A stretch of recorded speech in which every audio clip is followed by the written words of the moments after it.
Hey guys, some stupid sketch show guy here with another video. Now this video is going to be my third collection update. The reason why I'm doing this is because exactly a year ago, I made my first one, so you know what? Let's just do it all over again. And besides, things have changed a lot with my collection. A lot of new shelves have been made, so without further ado, let's get into the shit. Kappa, get out of here. So anyways, first and foremost, we have the small Mattel shelf. Now, originally, the problem was that I had all my Mattel figures on one shelf, and it kind of led to them all being cramped, and it also led to a lot of figures constantly being crushed and just kind of toppling each other over. So I decided to fix that by giving the small Mattel figures and the big T-Rexes that were taking up too much space all their own shelf. So that's why the Bull Rex and the Thrash and Throw T-Rex are all back there, because they took way too much space up otherwise. For new figures that I've gotten, most of them include the Savage Strike Plesiosaurus, the Proceratosaurus, the Green Dracorex, and the Mononychus. They're all decent figures, but honestly, they're far from the best. I mean, they're okay, I guess. Glad to have them in my collection. For the next shelf, this is by far the smallest shelf in the collection. It's the Ankylosaur and Pachycephalosaur collection. Now, despite only having 6 of these guys, they were just big enough that they were too big to stay in the formerly named Armored Herbivores shelf, so they get their own thing. There's 2 new additions this time around, and those are the Batat Euoplocephalus and the Schleich Dracorex. They're both good figures, and I'm hoping in the future to maybe expand this shelf and get more Pachycephalosaur and Ankylosaurs, because you know what? They're great species. For old shelves, the Paleozoic Shelf has definitely gotten a couple new additions, especially some that are quite big and beautiful, such as the Collectae Dunkleosteus, the Carnegie Dimetrodon, and the Collectae Deluxe Astemonasuchus. But, as well as that, in the far back, there's a couple smaller figures that still pack a lot of good quality, such as the Kyoto Eusthenopterdons and the Mojo Dunkleosteus. Although I'm still really pissed I dropped one of the Eusthenopterdons and broke one of their flippers. Why was I so fucking stupid back then? As we go up, you can see probably the biggest new shelf to the collection, the Tyrannosaurus Shelf. Now, the main reason why there's so much space taken up by this shelf is mainly just because of how darn big Tyrannosaurus is. Let's be honest. And these figures are definitely helping support that, with the Papa Running Rex and the Carnegie Rexes and the Safari Rexes all being very big and very long. So, there's that, but there's also the smaller Tyrannosaurus figures. There's the 2019 Safari 1, Mojo 1, and there's also smaller species of Tyrannosaurids, such as the Proceratosaurus and the Dilongs, as well as just small Tyrannosaurus figures from the past. They're all honestly pretty good, and I really just gotta love these Tyrannosaur figures, because honestly, sure they get old sometimes and they're pretty overused, but they're still great figures. Next up, we have a similar shelf as we have the Velociraptorid and Coelophysis shelf. Now, the main highlights of this shelf are definitely the really nicely articulated Amber Collection Velociraptor and the Beast of the Mesozoic Xenuan Long. The rest of the figures on this shelf you've already seen before, besides the 1993 Safari Limited Velociraptor. Honestly, I'm glad that I made this shelf because it gives me a lot of space down on the small to medium Theropods shelf. But we'll get to that later. First up, we get to see the Ceratopsian and Stegosaurus shelf. Now, the Ceratopsian shelf has definitely gotten a bit of shrinkage due to the Mattel and Jurassic Park figures getting removed. However, it's still quite plentiful. So despite the shrinkage, there's still plenty of new Ceratopsian figures to go around. And some of those major additions include the Safari Limited and Schleich Diabloceratopses, as well as the Collectae Pterosaurs and Diabloceratops, the Batat Pachyrhinosaurus, the Blue Carnegie Triceratops, the Favorico Triceratops and Styracosaurus, as well as the Safari Limited Triceratops. But at the very front is the biggest and best of them all, the Collectae Deluxe Styracosaurus. Now, as well as that, at the back, we do have a couple of figures that are a bit too small to really make the cut at the front, with the new additions being the Collectae Xenoceratops and the Carnegie Styracosaurus. They're small, but they definitely pack a lot of good details. As well as that, at the very back, we have the Stegosaurids. Now, there's a couple of new additions here, but it's still a pretty small section of the shelf, with the Toyway Stegosaurus definitely being the greatest new addition. I really love that figure. It's a really nice addition. There's also the Safari Limited Stegosaurus, the old one, as well as Terabybatat's Octosteg, as I call it, and the Terabybatat Dawson-Churish, which I think is honestly leagues better than the Octosteg. But honestly, the Octosteg still has its charm.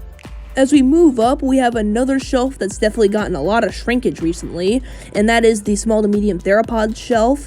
Despite having a lot of its figures being moved to other places, I'd say that it's still quite a plentiful place, and it still has a lot of good stuff to offer in my opinion.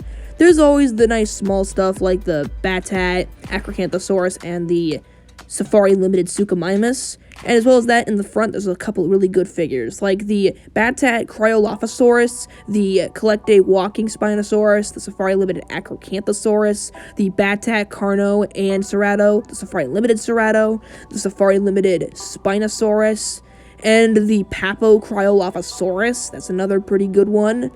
But the rest of them are generally the same. And honestly, I'm kind of glad that I've managed to free up a bit of space on the shelf, because it means that in the future I can add plenty of more awesome figures to this kind of group. So I can't wait to have that happen, honestly. But for now, this is also a pretty good look. As we move up, we also see a difference when it comes to the big theropods.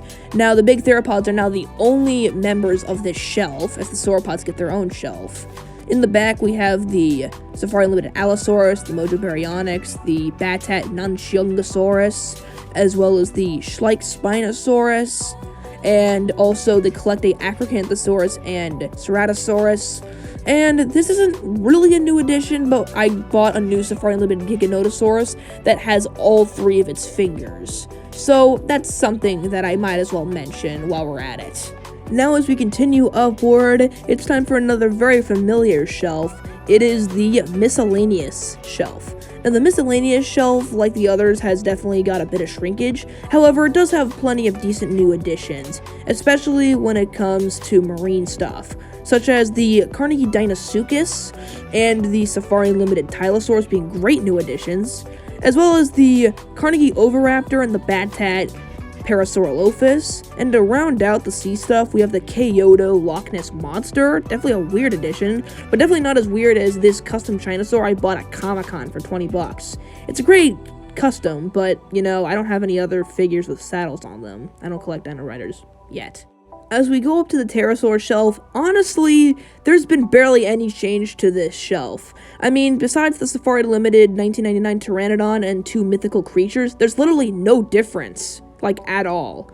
So we're just going to keep moving forward to the Cenozoic Shelf. And the Cenozoic Shelf definitely has quite a few really good high-quality new additions, mainly Collecte stuff, such as the Collecte Przewalski's horse, a figure that I honestly am liking more than I expected, the Collecte Deluxe Andrewsarchus, the Gompatherium, and as well as that, my favorite Cenozoic figure, the Collecte Deluxe Meropus. As you look in the back, you can see the Arsinoitherium and the Collecte Caveman, and those basically wrap out the new additions to the Cenozoic Shelf.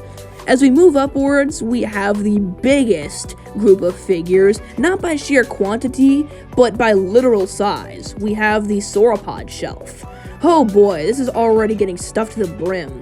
We do have a few small sauropods though, like the Saltosaurus and the Batat Amargasaurus, but we still have some huge ones, like the Apatosauruses, the Diplodocus, the Barapasaurus, and the Brachiosauruses are all ridiculously huge. As we move to Jurassic World, we have plenty of new additions, as well as some Kenner. Now, this shelf is definitely for the big Mattel stuff, and definitely not for the small stuff.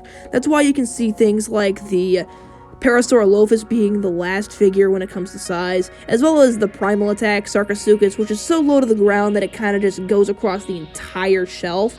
Also, the action feature on this thing is honestly really, really addicting, if I'm being honest. And that's why I really like that figure. You can also see the red Metriacanthosaurus, the brown Ceratosaurus, and the Primal Attack Tarbosaurus as new additions to the Jurassic World shelf. I gotta admit, Mattel's really stepping up their game recently. As we go up here, though, we see the original classics, the Jurassic Park collection. Now, especially with the Chaos Effect, this is definitely probably the collection with the most rare stuff. You have the Chaos Effect stuff, you have the Pachycephalosauruses with capture gear, as well as just a lot of rare stuff, like you have the complete battle-damaged Stegosaurus, and battle-damaged Triceratops, and the JP Dinos Young Rex, as well as in the back you get to see some nice small stuff, like the Chaos Effect Pteranodons and the two Kenner Dimetrodons. They're small, but they definitely do have their charm, and they're kind of one of my favorites because of their really nice action feature.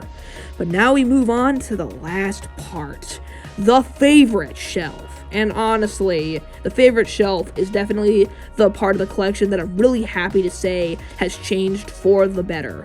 First, you get to see the Toiway Postosuchus and Carnegie Sinraptor, as well as the Kenner Dilophosaurus with a frill, and then you see the Carnegie Amigos. This is definitely the part of the collection that I'm the most proud of. You have the Carnegie Spinosaurus, as well as the Carnegie Carnotaurus, and the Carnegie Brachiosaurus. And they wrap out generally the rarest of the Carnegie figures, and I'm really happy that I finally got them all together, because I never imagined that I would ever be able to do this. As well as that, my great friend King Kaiju got me my biggest figure in my collection, the Hasbro Bullrex. It's huge, and honestly, it's amazing, and I gotta thank you again, King Kaiju, for giving me this. It means the world to me. Definitely one of my top 5 favorite figures of all time. It's just so big, and it's so nice. I just really gotta love it, even if it is quite flawed. It's still a really lovable figure. So, hope you guys enjoyed this video. Comment down some of your favorite figures in your collection in the comment sections below, and see you guys next time. Bye.